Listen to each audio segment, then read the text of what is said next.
Buckle up, America, because tonight we're talking about something far more terrifying than a spider in your bathtub, or even another season of The Masked Singer. We're talking about the US dollar, the mighty greenback that fuels our economy and lines our wallets.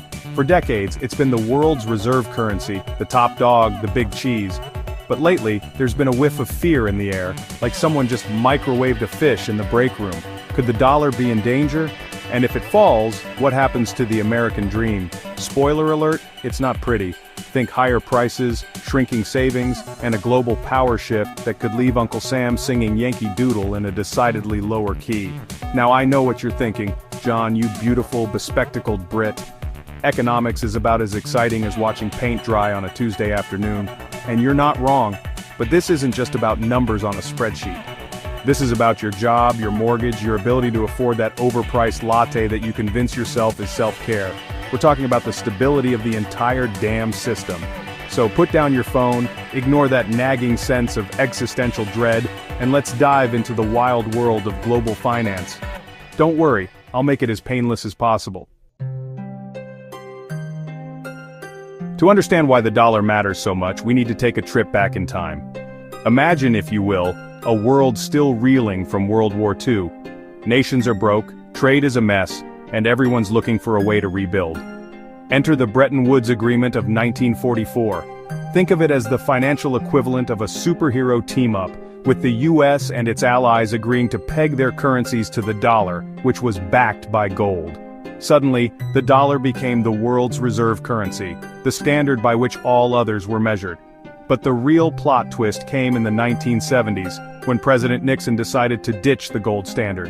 Instead of crashing and burning like a contestant on Nailed It, the dollar somehow emerged even stronger, thanks in part to a little something called the petrodollar system. Here's the gist. The US struck a deal with Saudi Arabia, the kingpins of oil, to sell their black gold exclusively in dollars. And since everyone needs oil, well, everyone needed dollars. It was a genius move, like convincing the world that Crocs are high fashion. The dollar became the undisputed champion of global trade and finance. So why has the world put so much faith in the greenback for all these years? Well, for starters, the US economy is a behemoth. It's like the Dwayne "The Rock" Johnson of global markets, big, powerful, and surprisingly good at eyebrow raises. Investors love stability, and the US, for all its flaws, has historically been a relatively safe bet. Plus, the dollar benefits from something called deep liquidity. Think of it like this. Imagine you're at a crowded bar trying to exchange a Canadian dime for a US quarter. Good luck with that. Now imagine trying to exchange a dollar for, well, pretty much anything. That's liquidity, the ease with which a currency can be traded. And the dollar, my friends, is the most liquid currency on the planet. It's like the Beyoncé of money. Everyone wants a piece. But hold on a minute. Remember that whiff of fear we talked about earlier? It's getting stronger. The US economy, while still a heavyweight, is looking a little flabby around the edges. The national debt is over $34 trillion. A number so large it's basically meaningless. It's like trying to comprehend the size of the universe after eating an entire bag of edibles. Let's just say it's a lot. And then there's the whole de-dollarization thing. Countries like China and Russia, along with the Brics nations, Brazil, Russia, India, China, and South Africa, are increasingly fed up with the dollar's dominance. They're tired of being at the mercy of US monetary policy and are actively looking for alternatives. It's like that moment when your teenager realizes they don't actually have to do everything you say. Except in this case, the teenager is a nuclear power with a growing economy. So, what are these alternatives? Well, for starters, Brics is exploring the creation of its own currency, a potential rival to the dollar that could be backed by gold, or maybe even a basket of commodities. Imagine a world where instead of show me the money, it's show me the Brics bucks. Okay, they definitely need to work on the name. On top of that, we've got the rise of digital currencies like Bitcoin and central bank digital currencies, or CBDCs. These digital darlings offer faster transactions, lower fees, and perhaps most importantly, independence from the US-dominated financial system. It's like the Wild West of money out there, with everyone vying for a piece of the digital pie.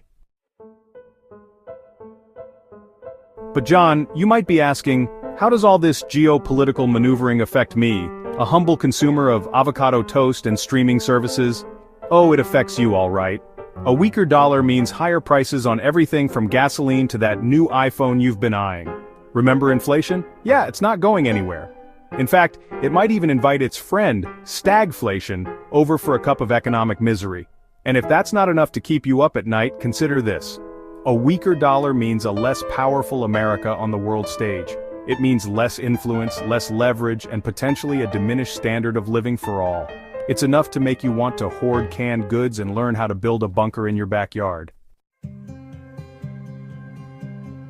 Now, before you start digging that bunker, let's be clear. The dollar's demise is not a foregone conclusion. It's still the world's reserve currency, and it benefits from a deeply entrenched system that's not easily dismantled. But the warning signs are there, and ignoring them would be like pretending you don't hear the smoke alarm blaring in the middle of the night. So, can America save its currency?